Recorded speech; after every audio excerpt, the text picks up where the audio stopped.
గట్టిగా మంచిది. మరొక అంశం మీద దేవుని యొక్క వాక్యాన్ని చదివి ధ్యానం చేద్దాం. చేతుల పైకెత్తి గట్టిగా చెప్పండి. ఈ రాత్రి మీకు బాప్తిసం పొందిన వాళ్ళు, అంటే రక్షణ పొందిన వాళ్ళు, రక్షణ పొందిన వారికి ఉండవలసిన బాధ్యత. మన అంశం పేరేం పేరు? రక్షణ పొందిన వారికి ఉండవలసిన బాధ్యత. దేవుని స్తోత్రాలు చెప్పండి గట్టిగా. ఎంతమంది రక్షణ పొందారు? చేతులు ఎత్తండి. ఎంతమంది రక్షణ పొందారు? ఇక్కడ బాప్తిసం పొందిన దేవుని బిడ్డలారా, దేవుడు మనకి ఒక బాధ్యతను పెట్టాడు. రక్షణ పొందిన విశ్వాసులకు ఒక బాధ్యత, అలాగే సంఘ పెద్దలకి ఒక బాధ్యత, సేవకులకి ఒక బాధ్యత. దేవుని స్తోత్రం. ఈ బాధ్యతలను మనం నమ్మకంగా నెరవేర్తించి రేపు ప్రభు ఎదుట నిలబడినప్పుడు బలా నమ్మకమైన మంచి దాసుడా అనిపించుకోవాలి. ఇప్పుడు నా క్రింద సేవ చేస్తున్న సేవకులు కానీ, సంఘాల్లో ఉన్న సంఘ పెద్దలు కానీ, విశ్వాసులు కానీ చెప్తున్నాను, దేవుడు మీ మీద ఒక్కొక్క బాధ్యతను మోపుతున్నాడు. రక్షణ పొందిన మరుక్షణమే దేవుడు మన మీద ఒక బాధ్యతను మోపుతున్నాడు. ఆ బాధ్యతను మనం మొయ్యాలి.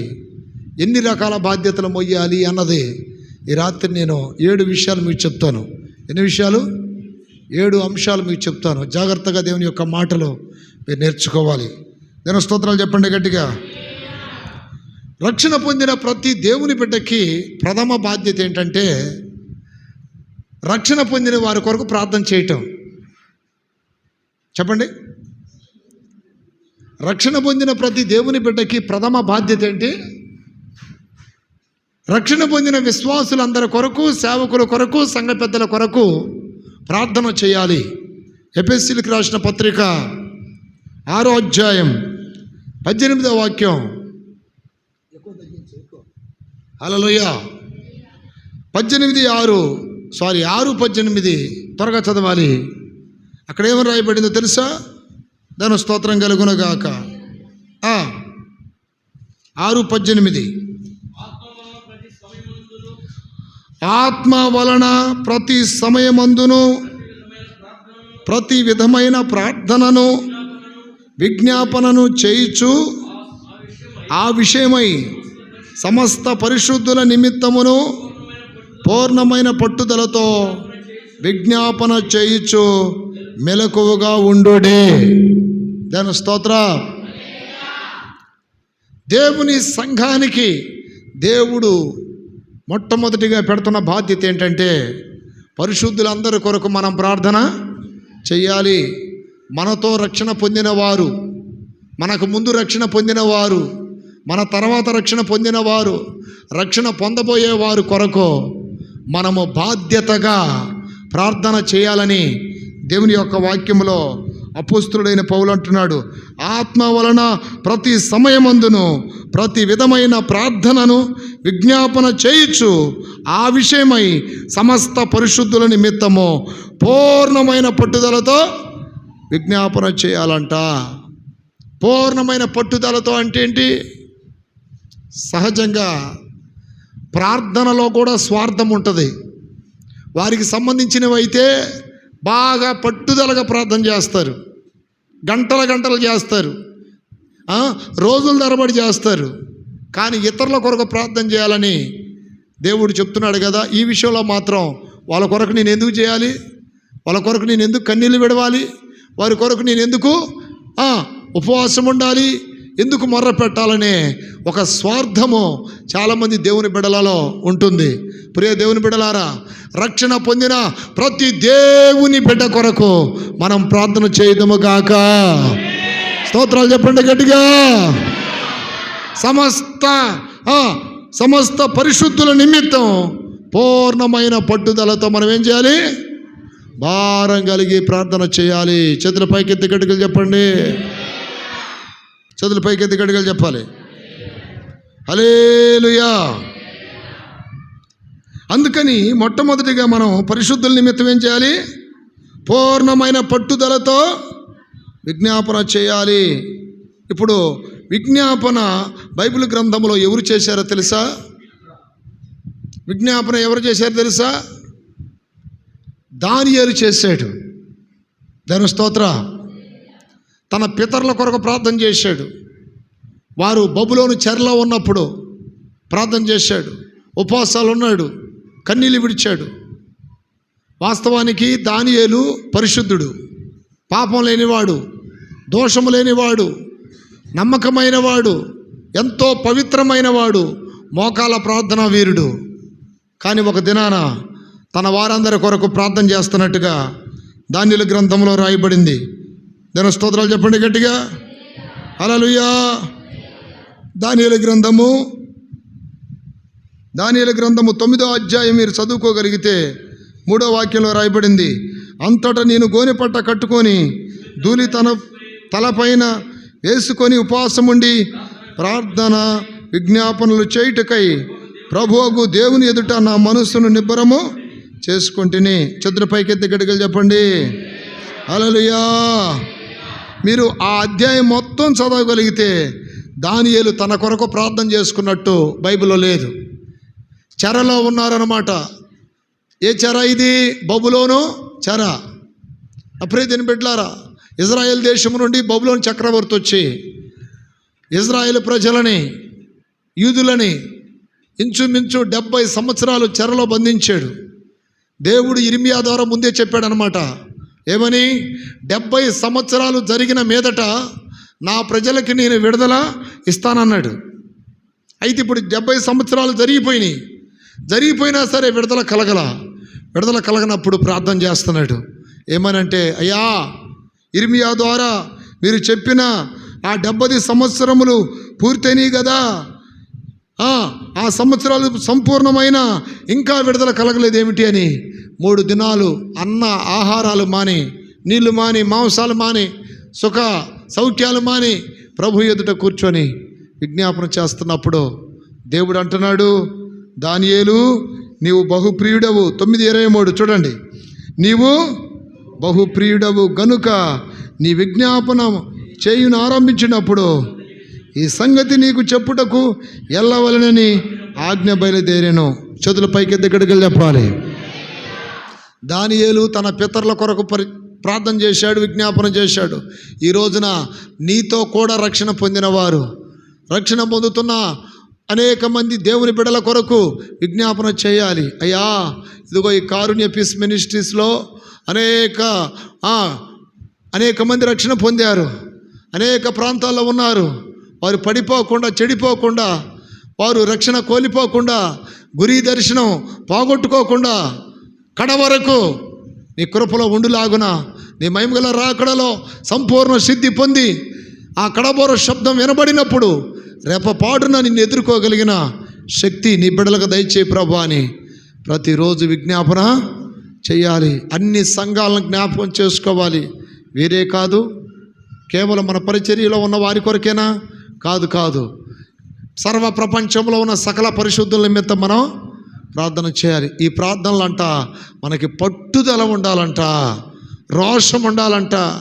మన కళ్ళ ముందు ఎంతోమంది బాప్తిస్మం పొంది ఆ రక్షణ విలువ తెలియక ఎంతోమంది జారిపోతూ ఉన్నారు, ఎంతోమంది పడిపోతూ ఉన్నారు, ఎంతోమంది లోకంలో కలిసిపోతూ ఉన్నారు, ఎంతోమంది సాతాను బాణాలకు బలైపోతున్నారు. అలాంటి వారి కొరకు మనం పట్టుదలతో ప్రార్థన చేయాలి. ఇలా ప్రార్థన చేసే వాళ్ళకి దేవుడిచ్చిన బిరుదేంటో తెలుసా? ప్రియులు. దానియేలు ఎవరంట? బహుప్రియుడు. ఈరోజు నా ప్రియ దేని బిడ్డలారా, నీవున్న ప్రాంతంలో, నువ్వున్న సంఘంలో, నీవున్న కుటుంబంలో నీ ద్వారా ఎంతమంది రక్షణ పొందారు? వారందరి కొరకు నువ్వు విజ్ఞాపన చేయాలి, కన్నీళ్ళు విడవాలి, ప్రార్థించాలి.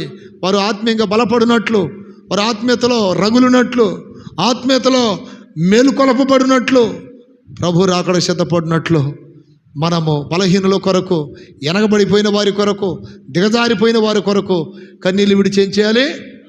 ప్రార్థన చేయాలి.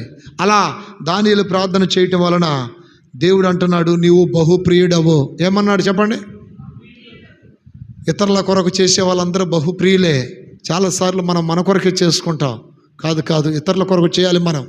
ఆ కృప దేవుడు నాకు దయచేయాలని ఒకసారి గుండె మీద చేపెట్టుకొని చెప్పండి. అయ్యా, ఇతరుల కొరకు ప్రార్థన చేసే కృప నాకు కావాలయ్యా. ఇతరుల కొరకు విజ్ఞాపన చేసే కృప కావాలి అయ్యా. ఇతరుల కొరకు విజ్ఞాపన చేసే కృప కావాలి. ఇతరుల కొరకు మొర్రపెట్టే కృప కావాలి. ఇతరుల కొరకు రోధించే కృప కావాలి. ఇతరుల కొరకు ప్రార్థించే కృప కావాలయ్యా అని ప్రార్థన చేయాలి. చేతులపైకి ఎత్తి గట్టిగా చెప్పండి హల్లెలూయా. వాస్తవానికి దానియేలు మంచి పొజిషన్లో ఉన్నాడు. దానియేలుకే సమస్య లేదు. సమస్య లేకపోయినా మంచి స్థాయిలో ఉన్నా కానీ తనకి దేవుడు పెట్టిన బాధ్యత భారం మాత్రం మోస్తూనే ఉన్నాడు. దానియేలు ఆ దేశంలో ఉన్న 120 మంది అధిపతులకు నాయకుడు అంట. ఒక ఉన్నత స్థానంలో ఉన్నప్పటికీ అందరి కొరకు విజ్ఞాపన చేస్తున్నాడు. ఒకసారి స్పెషల్గా 3 రోజులు ఉపవాసం ఉండి ప్రార్థన చేస్తున్నాడు. ఈ రోజున ఎప్పుడైనా నీవు సంఘం కొరకు ప్రార్థన చేసావా? సేవకుల కొరకు ప్రార్థన చేసావా? నీ వారి కొరకు కాకుండా కేవలం రక్షించబడ్డ బిడ్డల కొరకు నేను ప్రార్థన చేశాను అని చెప్పుకున్న ఆ వార్తలు నీలో ఉన్నాయా? ఆ చెప్పుకునే విషయాలు నీలో ఉన్నాయా? దానియేలు ప్రార్థన చేశాడు. ఎవరి కొరకు? ఇతరుల కొరకు ప్రార్థన చేశాడు. దాని స్తోత్రం కలుగునగాక, స్తోత్రం కలుగునగాక. సాతానుడు ఎంతో మందిని బలి చేస్తున్నాడు. ఇంత గొప్ప రక్షణను నిర్లక్ష్యం చేసుకుంటున్నారు చాలామంది. నీతో పాటు నీ భర్త రక్షణ పొందాడు, ప్రార్థన చేసావా? కానీ ఈరోజు వాడు మందు షాప్ దగ్గర ఉన్నాడు, సినిమాల్లో ఉన్నాడు, పోరంబోకల వేషాలు వేస్తున్నాడు. నీతో పాటు నీ భార్య రక్షణ పొందింది, కానీ ఈరోజు మందిరంలో లేదు. ఆమె ఎక్కడుంది? లోకంలో ఉంది. ప్రార్థన చేస్తున్నావా? నీతో పాటు నీ పిల్లలు రక్షణ పొందారు, ఈరోజు నువ్వు మందిరంలో ఉన్నావు, వాళ్ళు లోకంలో ఉన్నారు. ప్రార్థన చేస్తున్నావా? వాళ్ళ కొరకు భారం ఉందా? ఇదిగో ఈ నా మాటలు దేవుడు మాట్లాడుతున్నాడని నీవు గ్రహించదువు గాక. హల్లెలూయా, హల్లెలూయా. నీ వారి కొరకు నువ్వు ప్రార్థన చేయాలి, అలాగే ఇతరుల కొరకు ప్రార్థన చేయాలి. అయ్యా, నేను వాక్యం చెప్పినప్పుడు, నేను నా సాక్ష్యం చెప్పినప్పుడు అనేక మంది రక్షించబడ్డారు, కానీ ఈరోజు నా కళ్ళ ముందు లేరయ్యా అని వారి కొరకు కన్నీళ్ళు విడిచి ప్రార్థన చేస్తే ఏదొక విధంగా నా దేవుడు మార్చునుగాక, ఏదొక విధంగా నా ప్రభు దైవ సన్నిధికి తీసుకొస్తాడు వాళ్ళని. మనం ఎక్కడ ప్రార్థన చేస్తే అక్కడ క్రియ జరిగిద్ది, అక్కడ క్రియ జరిగిద్ది. అమ్మా నీతో వస్తానమ్మా, ఏమండి నేను నీతో మందిరానికి వస్తానండి, అమ్మా నేను నీతో వస్తానమ్మా. ఖచ్చితంగా దేవుడే వారి మనసుని మారుస్తాడు. అందుకని ఇతరుల కొరకు నువ్వేం చేయాలి? ప్రార్థన చేయాలి. ఎంతోమంది చెరలో ఉన్నారు. ఏ చెర? సాతాను చెర, రోగాలనే చెర, పాపం అనే చెర, ఇరుకు ఇబ్బందులనే చెర, వేదన అనే చెర, అసమాధానం అనే చెర, ఎన్నో రకాల చెరలో ప్రజలు బంధించబడ్డారు. ఈరోజు నువ్వు వారి కొరకు విజ్ఞాపన చేయాలి. నెంబర్ 1. అలాగే నెహెమ్యా కూడా ప్రార్థన చేశాడు. యెరూషలేము గుమ్మములు కాలిపోయినవి, ప్రాకారపు కోటలు కూలిపోయినప్పుడు ఆ వార్త వినినప్పుడు 3 దినాలు ఉపవాసాలుండి ఏడ్చి ప్రార్థన చేశాడంట నెహెమ్యా. ఎంత భారం, ఎంత బాధ్యత. ఈరోజు నా ప్రియమైన బిడ్డలారా, ఆ గుమ్మాలు కాలిపోయినట్లుగా అనేకుల ద్వారాలు మూతపడ్డాయి, అనేకుల బలము కోటలాగా కూలిపోయింది, ప్రాకారం కూలిపోయినట్టు కూలిపోయింది. చుట్టూ కాంపౌండ్ వాళ్ళు లేకపోతే ఏదైనా లోనకి వెళ్ళిపోద్ది. మేకలు వెళ్ళిపోవచ్చు, కుక్కలు వెళ్ళిపోవచ్చు, పందులు వెళ్ళిపోవచ్చు. ఎందుకని?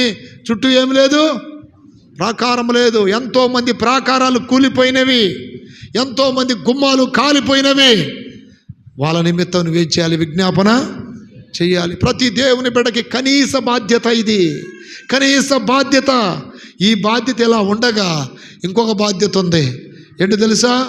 తిమోతికి రాసిన మొదటి పత్రిక 2వ అధ్యాయం 1 నుండి చదివితే రాయబడింది.